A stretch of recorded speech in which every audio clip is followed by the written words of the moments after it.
दोस्तों, आज हम आप सभी को एक ऐसे एक्टर के बारे में बताने वाले हैं जिसे इंसान दिन में भी देख ले तो डर जाए। हम बात कर रहे हैं 80 और 90 के दशक के मशहूर विलेन अनिरुद्ध अग्रवाल की।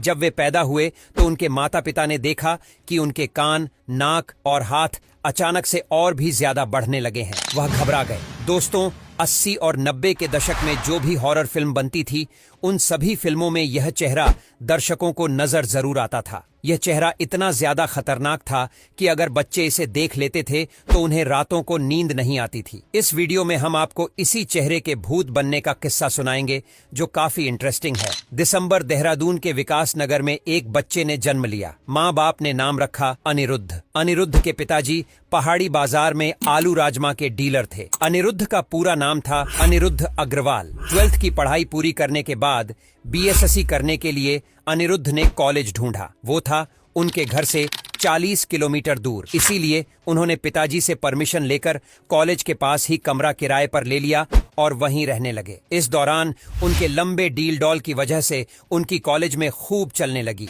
वह छात्र राजनीति में भी एक्टिव हो गए। तभी फिल्म विश्वास की शूटिंग करने के लिए जितेंद्र और अपर्णा देहरादून आए। अनिरुद्ध में फिल्मों का क्रेज था। वह जितेंद्र को देखने के लिए अपने दोस्तों के साथ उनके होटल पहुंच गए, मगर वहां गजब की भीड़ थी। तब अनिरुद्ध ने ठान लिया कि वह भी अपने जीवन में कुछ ऐसा ही करेंगे जिससे लोग उन्हें देखने के लिए भीड़ लगाएं। अनिरुद्ध ने मन बना लिया कि वह हीरो बनेंगे, मगर अपने पिताजी का स्वभाव वह जानते थे, इसीलिए उन्होंने यह बात पिताजी से छिपाई। अनिरुद्ध ने कॉलेज में होने वाली इवेंट्स में हिस्सा लेना शुरू कर दिया, मगर तभी उनका सिलेक्शन रुड़की के इंजीनियरिंग कॉलेज में हो गया। यहाँ भी उन्होंने एक्टिंग करनी नहीं छोड़ी। पहले साल में तो अनिरुद्ध जैसे तैसे पास हो गए, मगर दूसरे साल में वह फेल हो गए। सप्लीमेंट्री आने के बाद वह हिल गए। उन्होंने कॉलेज को पत्र लिखा कि उन्हें छुट्टी चाहिए। आगे की फीस भरने के लिए उन्हें पैसे कमाने हैं। कॉलेज ने उनकी बात मान ली। अनिरुद्ध पहुंच गए मुंबई। कुछ दिन तो वह अपने रिश्तेदारों के यहाँ रहे, मगर वहाँ मुफ्त की रोटी तोड़ना उन्हें मंजूर नहीं था। वह वहाँ से चल दिए एक गेस्ट हाउस की तरफ। गेस्ट हाउस में उन्होंने कुछ दिन गुजारे, मगर जल्द ही सारे पैसे खत्म हो गए। इसके बाद अनिरुद्ध ने दादर स्टेशन पर कई रातें गुजारी और खाना मांगकर पेट भरा। तभी एक रात उनकी मुलाकात हुई अपने कॉलेज के सीनियर से। सीनियर ने तुरंत अनिरुद्ध की टिकट कटाई और उसे अपने साथ मेरठ ले आया। मेरठ में सीनियर ने अनिरुद्ध को खाना खिलाया, नहलाया और भेज दिया वापस देहरादून। मगर अब अनिरुद्ध के दिमाग में फिल्मी कीड़ा बनने की लत घुस चुकी थी। अनिरुद्ध ने अब की पुणे के फिल्म इंस्टीट्यूट में अप्लाई किया। इनका ऑडिशन हुआ। मुंबई में इनका इंटरव्यू लेने आए थे मिथुन। इंटरव्यू के दौरान अनिरुद्ध की बातें सुन मिथुन इतना ज्यादा इम्प्रेस हुए कि दोनों की दोस्ती हो गई। अनिरुद्ध का सिलेक्शन हो चुका था, मगर उनके घर वालों ने तभी धमकी दे डाली कि तुम्हें इंजीनियरिंग पूरी करनी पड़ेगी, वरना घर से 1 रुपया भी नहीं मिलेगा। अनिरुद्ध घर वालों के सामने हार गए और वह पुणे से वापस रुड़की चले गए। साल 1974 में अनिरुद्ध एक सिविल इंजीनियर बनकर कॉलेज से पास आउट हुए, मगर उनकी डिग्री पर लिखा था डिसिप्लिन इशू, जिसकी वजह से उन्हें नौकरी नहीं मिली। तो वह चल दिए मुंबई अपने दोस्त के पास और वहीं कंस्ट्रक्शन के बिजनेस में अपना लक आजमाने लगे। बिल्डर्स से उनकी काफी जमती थी। 6 फीट 4 इंच के अनिरुद्ध ने एक दिन गौर किया कि लोग उनसे डरने लगे हैं। कोई भी उनके पास ज्यादा देर तक रुकता नहीं है। अनिरुद्ध समझ नहीं पा रहे थे कि आखिर ऐसा क्यों है। तभी एक दिन शीशे के सामने जब उन्होंने खुद को देर तक देखा तो पाया कि उनके शरीर के हिस्से अपने आप बड़े होने लगे हैं। उन्होंने देखा कि उनके कान, नाक और हाथ अचानक से और भी ज्यादा बढ़ने लगे हैं। वह घबरा गए। उन्होंने तुरंत डॉक्टर को दिखाया। डॉक्टर ने बताया कि उनकी पिट्यूटरी ग्लैंड में ट्यूमर है। इसी वजह से उनके शरीर के अंग फैलने लगे हैं। अब अनिरुद्ध का इलाज चलने लगा था। तभी उनकी मुलाकात हुई एक अजनबी शख्स से। कुछ देर बात करने के बाद ही उस इंसान ने अनिरुद्ध से पूछ डाला कि क्या तुम फिल्मों में काम करोगे। अनिरुद्ध को लगा कि वह इंसान उसका मजाक बना रहा है, मगर फिर कुछ देर में उसे समझ आ गया कि नहीं, वह मजाक नहीं कर रहा है, सच में पूछ रहा है। अनिरुद्ध तो पूरी जवानी से इसी के इंतजार में थे। उसके अंदर का एक्टर हिलोरे मारने लगा। उसने कहा, क्यों नहीं, जरूर करूंगा। तब उस इंसान ने उसे रामसे ब्रदर्स का पता दिया और बोला कि जल्दी से जल्दी जाकर इनसे मिल लो। रामसे ब्रदर्स से मिलने पर जो अनिरुद्ध के साथ हुआ वह किसी ने भी सपने में भी नहीं सोचा था। रामसे ब्रदर्स उस दौर में